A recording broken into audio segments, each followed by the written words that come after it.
Why does the work of Recovery Cafe San Jose, why does it matter so much to you?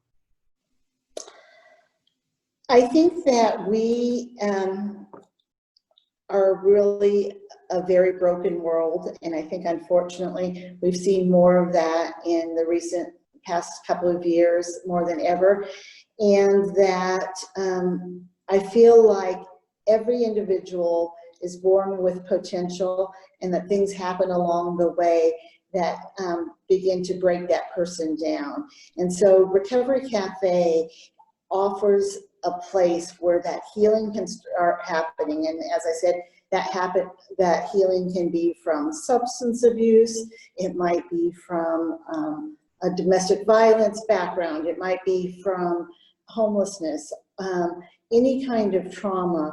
Recovery Cafe is sort of an equalizer. It offers a place where people can come to start to do that healing process.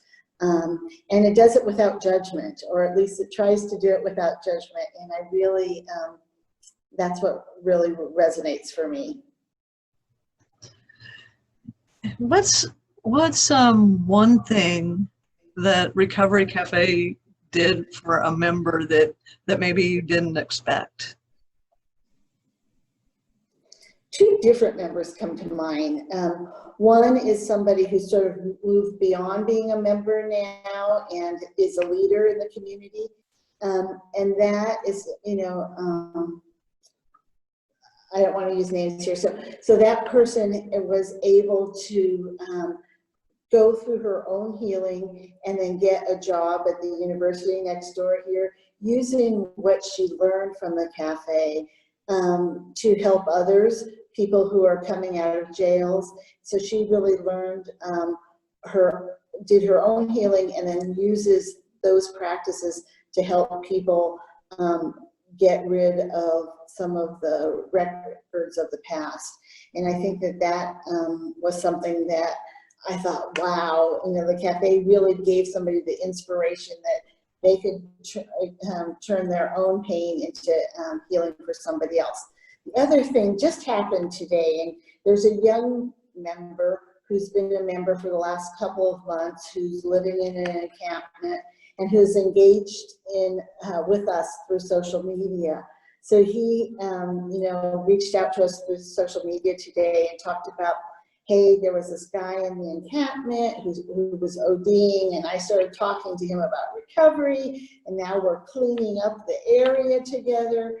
And I thought, you know, if we can do that, if we can inspire people who are struggling to then help their peers who are struggling, that's something that is somewhat surprising and yet really a gift as well.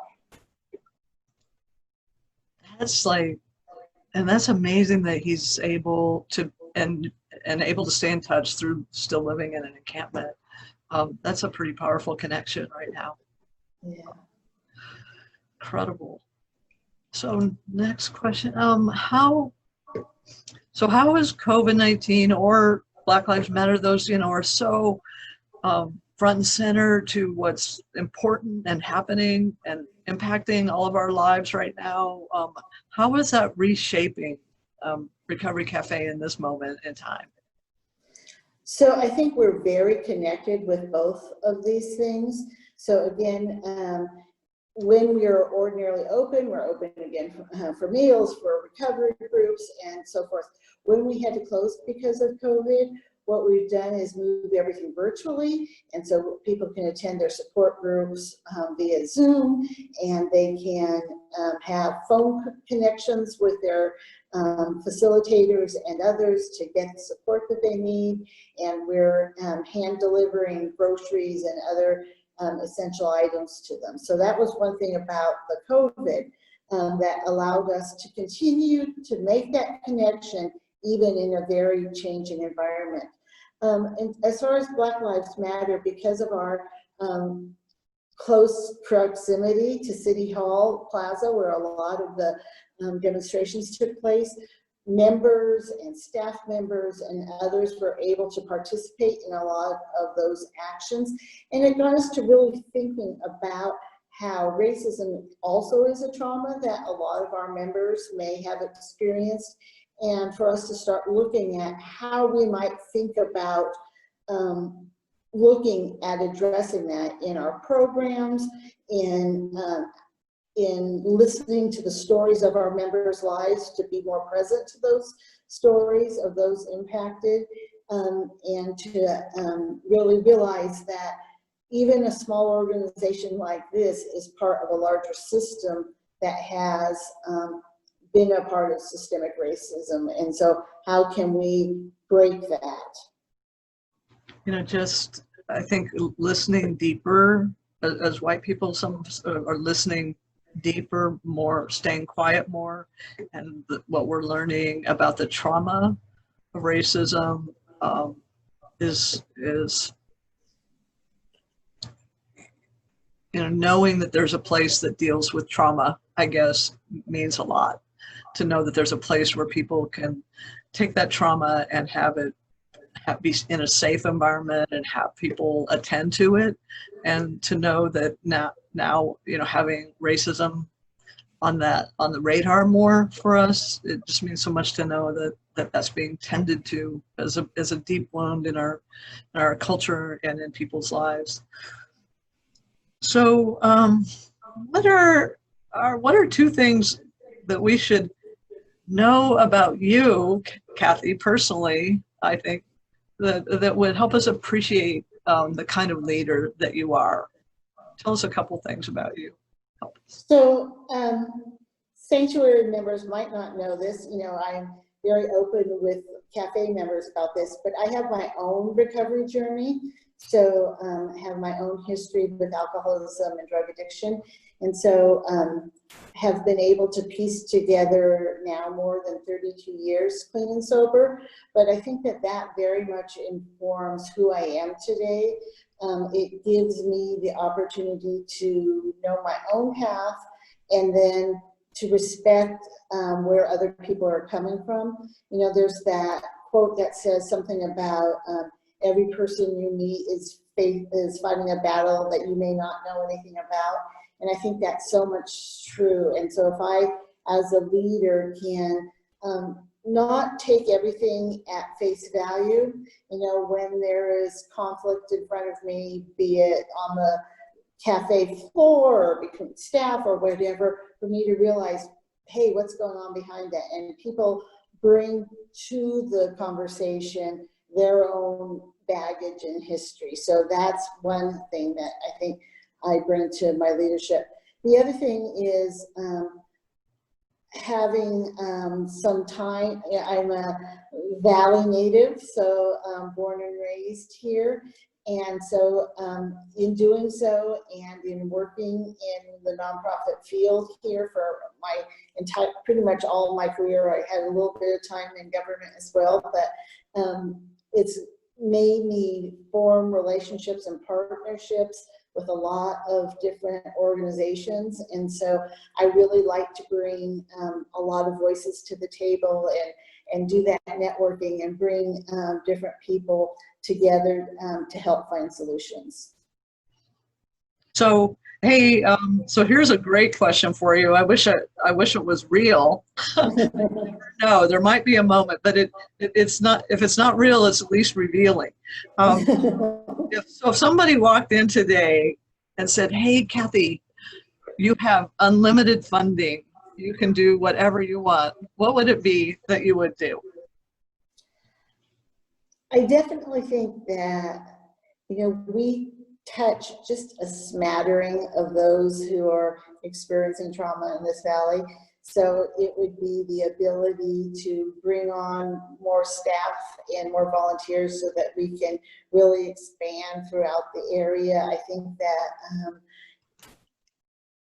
I would like to see us be able to, you know, do more. So like right now with under 5 staff members, you know, we're able to, in ordinary circumstances, provide a meal and provide a space for the daytime, but maybe we could be open in the evening. Maybe we can bring in other kinds of services, maybe diving a little bit deeper with our mental health services. Also, the arts have been a really important part of what the cafe is all about, from the jam sessions to the open mic times. So I think sharing that, because I think that is something, the ability to create really gets people out of their pain. So be it visual arts or musical arts, to really spend some money on expanding those programs as well. And then last, your favorite coffee drink at the cafe. So I'm kind of I like it bitter. So I like iced cold brew, no sweetener, no dairy. I bet Tony knows how to make that for you. She does. She's great. That's great. She's really good at the special orders. So that Tony's known to our church. She's part of our congregation, Tony Gutierrez. So one of the rocking baristas at the cafe. And she's definitely sort of our lead barista. And during this time when we're a little more shut down, she's here, you know, making sure all our equipment is maintained, keeping everything clean, and then making those specialty drinks for those of us who are still in the building. Fantastic. And last question, do you have a saying or a quote that you treasure and keep close to your heart, or do you have a practice these days that's grounding you?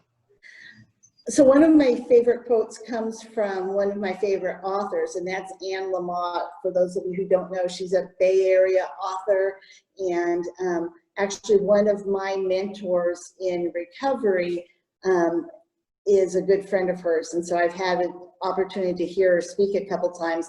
But this quote is something I've used that really rings true for me. Anne says, "It's funny.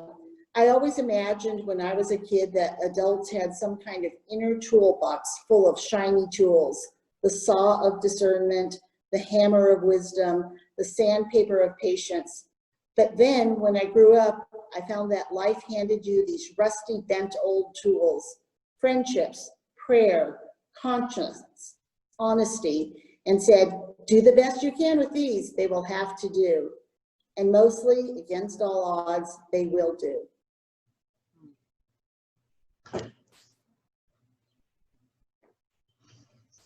Kathy, I treasure this time right now with you, but I have treasured the time since you walked in the door. So I'm so grateful to really get to share this journey with you. And Urban Sanctuary is really blessed to have you as our in-house neighbor. And the partnership will go on. All right. Thanks so much. Thank you. Bye.